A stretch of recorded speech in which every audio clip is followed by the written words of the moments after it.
What's up, guys? Dylan Johnson from Soccer Mag here, and welcome back to a Champions League episode of Mixing with the DJs. I'm joined by my fellow DJ Dylan Jack, and we'll be doing a preview for match day 3 of the Champions League, and we will sprinkle in a little bit of the Europa League in here because they are both in the same week, which is strange, but you know how it is now with the new formats.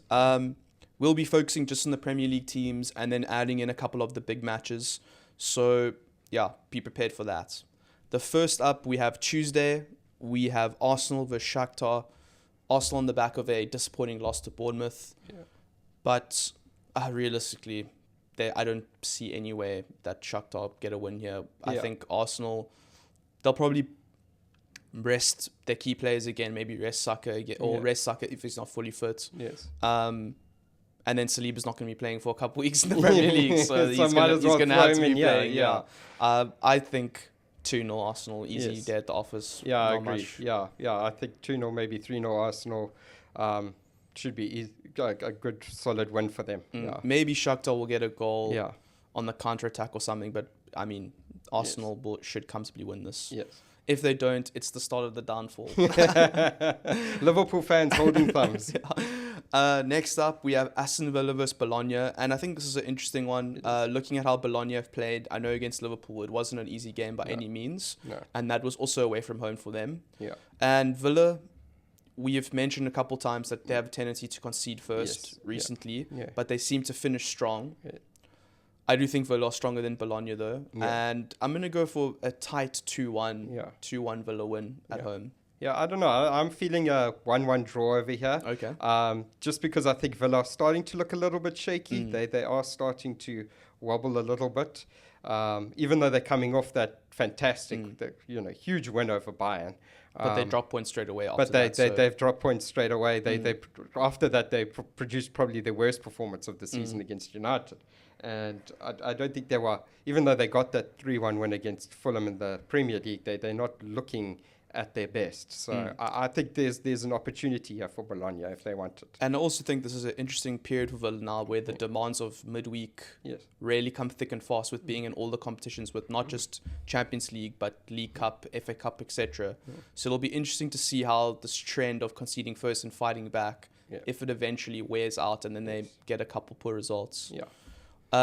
Then we have one of the biggest games of the midweek. We have Real Madrid versus Dortmund. Jude Bellingham facing his old team. Yeah. A recreation of the last Champions League final. I think in the Champions League, Dortmund have been in good form. Yeah. I'm not 100% sure it's going in Bundesliga. I know it's not going, I think, as well as they would hope. But I think you could say the same for Real Madrid in that their league form hasn't been as well as they would have hoped, as good as they would have hoped either. Yeah. I still think, though, at home, Madrid will probably take this. I don't know. I think this is slightly difficult because I think Madrid's key players haven't been in great form. No. Bellingham hasn't started the season well. Mbappe's gotten a couple goals, but really hasn't been playing the way we thought he would. No. I'll just go 2-1 Real Madrid. I think Madrid need a win here. I really do think they need a win just to get themselves up again in the Champions League. Usually the lights shine brightest in the Champions League for Madrid, but it's not quite been the strongest start for them this season. So I think they definitely need a win, and I think they get the win here, perhaps 2-1, I think, After that, this is Wednesday's games. We have Man City versus Sparta Praha.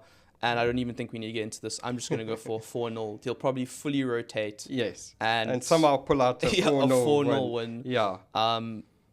I just don't think Man City... I mean, I don't think Sparta will do anything, if I'm honest, away from home. No. Maybe if it was at home, it would be different in quite a toxic atmosphere. But Man City, they're just too good. Yeah.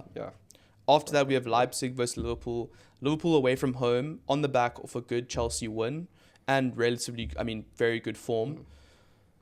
But it'll be an interesting one because away at Milan, they went down 1-0 early and then they seemed to control the game. But I think the way that Leipzig play with the high press, with the high intensity, could be an interesting matchup. Yeah. I'm not sure, especially how, considering they played on Sunday, how he will rotate with McAllister not being 100% fit, Diaz not being 100% fit, how he will experiment with the team, because I also would like to see Gravenberch get a break because he has played, I think, almost every single minute of the season.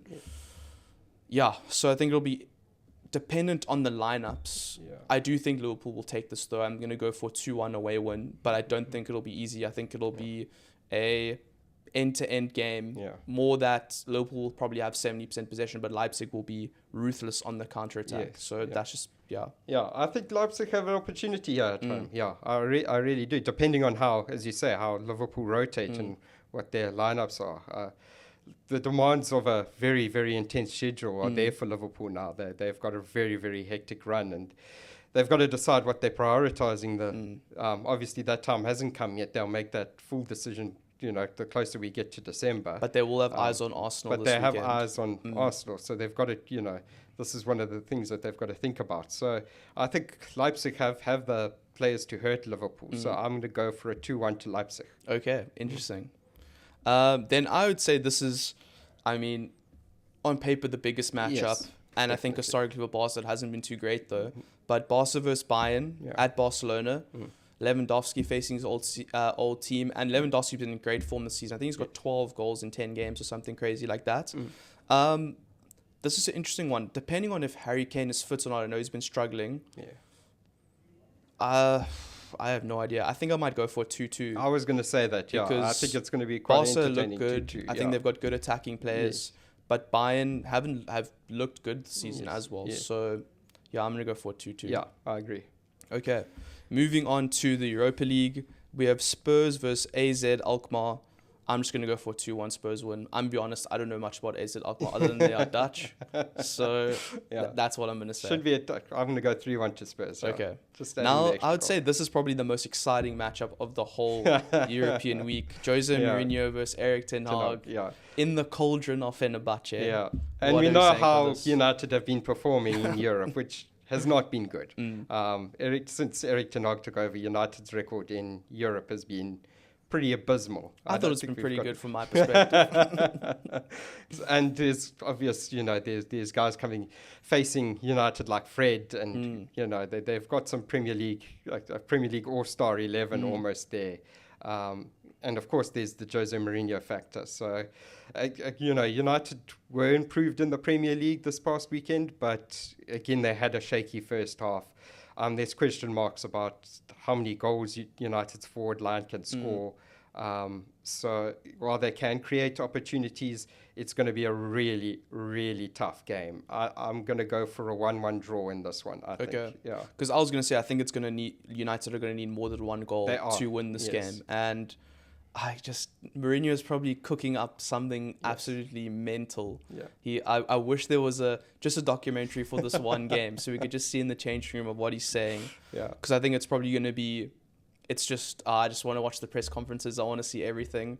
But I think, this is a difficult one because of the emotion behind it. I think more from Fenerbahce's perspective than United's perspective. I think to United, there's probably very few players that actually played for Mourinho, if any. And it's probably one of those, ex-United manager versus current United manager that Mourinho will take way more personally than Ten Hag. So I'm going to go for 2-1 Fenerbahce purely just for the theatre of I honestly wouldn't be surprised if that happened. Just for the spectacle.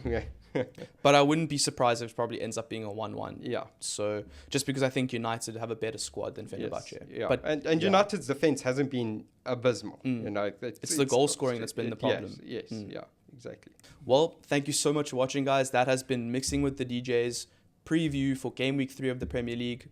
Thanks for joining me, Dill. Thanks. And as always, don't forget to like, comment, subscribe. Will Mourinho get the better of Ten Hag? I hope so. But let's see. Thanks for watching, guys.